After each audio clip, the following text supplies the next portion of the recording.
Bismillahirrahmanirrahim. Assalamualaikum warahmatullahi wabarakatuh. Bagaimana kabarnya Ananda semuanya? Ibu harap Ananda semuanya tetap dalam keadaan sehat walafiat. Anak-anakku yang soleh solehah, pada kesempatan ini kita akan belajar mengenai materi Mari Mengenal Malaikat-Malaikat Allah. Tapi sebelum kita memulai pelajaran, alangkah baiknya kalau kita berdoa terlebih dahulu. Bismillahirrahmanirrahim. Raditu billahi robba wa bil islami dina wa bi Muhammadin nabiyya wa rasula. Rabbi zidni ilma warzuqni fahma birahmatika ya arhamar rahimin. Amin. Ananda yang soleh solihah. Adapun tujuan pembelajaran dari materi ini adalah Ananda mampu untuk yang pertama meyakini adanya malaikat-malaikat Allah dengan baik, yang kedua menunjukkan sikap taat dan patuh kepada Allah sebagai implementasi meneladani sifat mulia malaikat dengan benar, dan yang ketiga Ananda mampu menyebutkan nama-nama malaikat dan tugasnya dengan baik dan benar. Nah, untuk sekarang kita memasuki ke materi yang pertama, yaitu siapakah malaikat itu? Malaikat termasuk makhluk ciptaan Allah. Allah menciptakannya dari nur dan cahaya. Malaikat memiliki beberapa sifat baik. Malaikat selalu taat kepada perintah Allah. Malaikat tidak pernah membangkang. Malaikat selalu melaksanakan tugas yang diberikan oleh Allah. Malaikat tidak mempunyai nafsu, maka kita wajib beriman kepada malaikat Allah. Untuk materi yang kedua adalah pengertian beriman kepada malaikat Allah. Iman artinya percaya. Beriman kepada malaikat Allah artinya percaya bahwa Allah telah menciptakan malaikat. Allah berfirman dalam Quran surat Al-Baqarah ayat 285 yang berbunyi, A'udzu billahi minasyaitonir rajim. Bismillahirrahmanirrahim. Kullun amana billahi wa malaikatihi wa kutubihi wa rusulih. Artinya, semuanya beriman kepada Allah, malaikat-malaikatnya, kitab-kitabnya, dan rasul-rasulnya. Anak-anakku yang soleh solihah, kita memasuki kepada materi yang ketiga, yaitu nama-nama malaikat beserta tugasnya. Wujud malaikat tidaklah tampak oleh panca indera, karena malaikat bersifat gaib dan tidak tampak oleh mata. Nah, anak-anak, tahukah kalian ada berapa jumlah malaikat yang wajib kita ketahui dan imani? Ya, benar. Kalian hebat sekali. Jumlah malaikat yang wajib kita ketahui dan imani ada 10. Nah, siapa saja ya? Yuk kita pelajari. Anak-anakku yang soleh solihah. Yang pertama adalah malaikat Jibril. Malaikat Jibril bertugas menyampaikan wahyu. Di dalam Al-Quran, malaikat Jibril disebutkan sebanyak 3 kali. Malaikat Jibril juga memiliki nama lain, yaitu Ruhul Kudus dan Ruhul Alim. Tahukah kalian bahwa malaikat Jibril adalah malaikat yang menyampaikan wahyu kepada Nabi Muhammad SAW. Yang kedua adalah malaikat Mikail. Malaikat Mikail bertugas membagikan rezeki. Rezeki adalah karunia dari Allah. Rezeki adalah segala kenikmatan yang diberikan Allah kepada makhluknya. Contohnya, hujan, kesuburan tanah, kesehatan, dan sebagainya.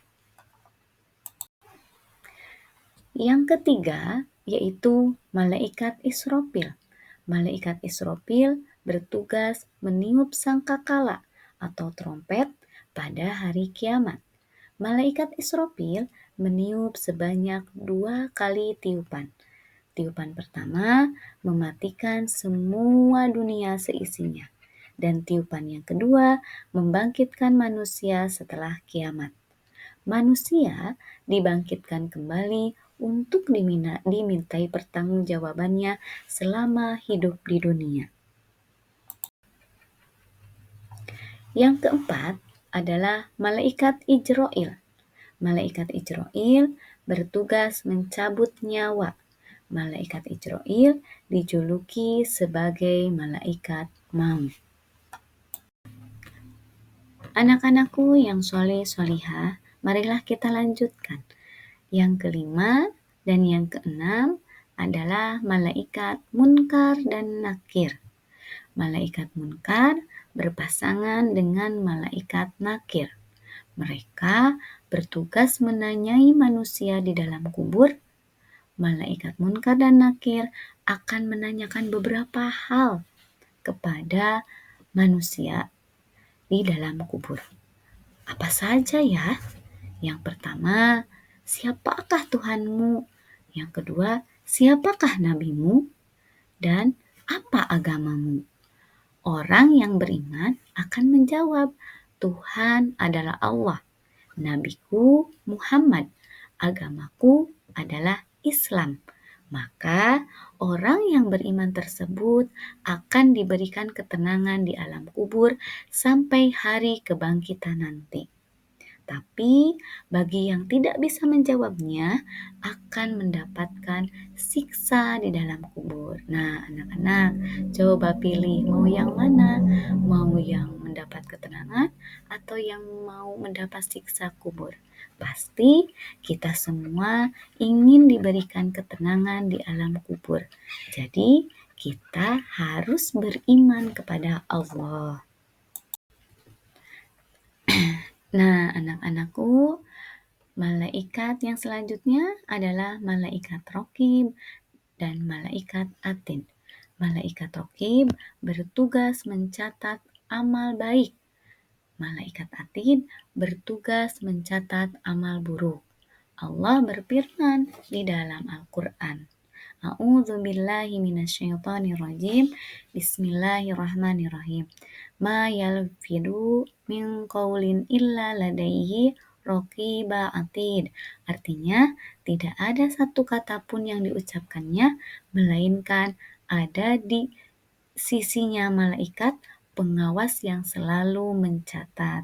Al-Quran surat Qaf ayat 18. Nah, anak-anak, jadi apapun perbuatan yang kita lakukan, Allah akan mencatatnya melalui malaikat Raqib dan Atid. Jadi, kita harus senantiasa mengingat bahwa kalau kita mau berbuat baik dan berbuat buruk, akan selalu ada yang mencatat. Anak-anakku yang soleh-solihah, malaikat yang selanjutnya yaitu malaikat Malik. Malaikat Malik bertugas menjaga neraka. Malaikat Malik dijuluki dengan sebutan Jabaniyah. Apa itu Jabaniyah ya? Jabaniyah artinya malaikat yang digambarkan sangat kejam dan menakutkan. Anak yang tidak sholat dan durhaka kepada orang tua akan masuk neraka dan bertemu dengan malaikat Malik.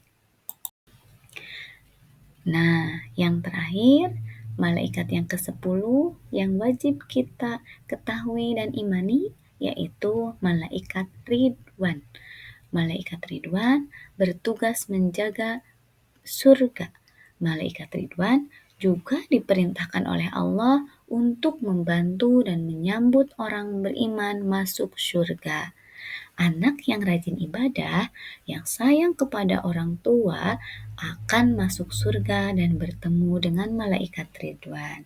Nah, anak-anakku, coba kalian pilih, mau bertemu dengan malaikat siapa? Tentunya kita semua ingin bertemu dengan malaikat Ridwan. Supaya apa? Kalau kita bertemu malaikat Ridwan, berarti kita akan masuk ke dalam surganya Allah. Bagaimana caranya? Yaitu dengan kita selalu menjalankan segala perintah Allah dan menjauhi segala larangan Allah. Nah, itu adalah nama-nama malaikat dan tugasnya. Bagaimana anak-anakku semuanya? Apakah kalian sudah paham? Mudah-mudahan apa yang Ibu sampaikan dapat Ananda semua pahami. Nah, untuk yang selanjutnya adalah ciri-ciri anak yang beriman kepada malaikat. Yang pertama, selalu bersifat jujur. Jujur artinya berkata dan berbuat yang sebenarnya, tidak berbohong. Itu adalah jujur. Yang kedua, suka menolong. Anak yang suka menolong adalah ciri-ciri anak yang beriman kepada malaikat. Yang ketiga, selalu berbuat baik, baik kepada orang tua, kepada adik, kepada kakak, kepada teman, kepada guru, dan kepada orang yang lebih tua maupun orang yang lebih muda. Yang keempat, selalu berusaha menjadi lebih baik. Yang kelima, berusaha menjadi anak yang bertakwa. Apa itu bertakwa? Bertakwa adalah menjalankan segala perintah Allah dan menjauhi segala larangan Allah. Yang keenam adalah ingat Allah Subhanahu wa Ta'ala saat hendak berperilaku tercela. Dan harus diingat juga bahwa segala perilaku serta ucapan kita akan dicatat oleh malaikat Rokib dan Atid. Dan yang ketujuh adalah bersyukur atas rezeki yang diterima. Nah, itulah pembahasan untuk kali ini. Semoga Ananda semuanya dapat memahami dari materi yang Ibu sampaikan pada hari ini. Dan mudah-mudahan Ananda semuanya dapat mempraktekannya dalam kehidupan sehari-hari. Anak-anakku yang Ibu banggakan, demikianlah materi yang dapat Ibu sampaikan. Semoga bermanfaat bagi kalian semua dan juga tentunya bagi Ibu. Akhir kata, Ibu ucapkan terima kasih. Wabillahi taufiq wal hidayah. Wassalamualaikum warahmatullahi wabarakatuh.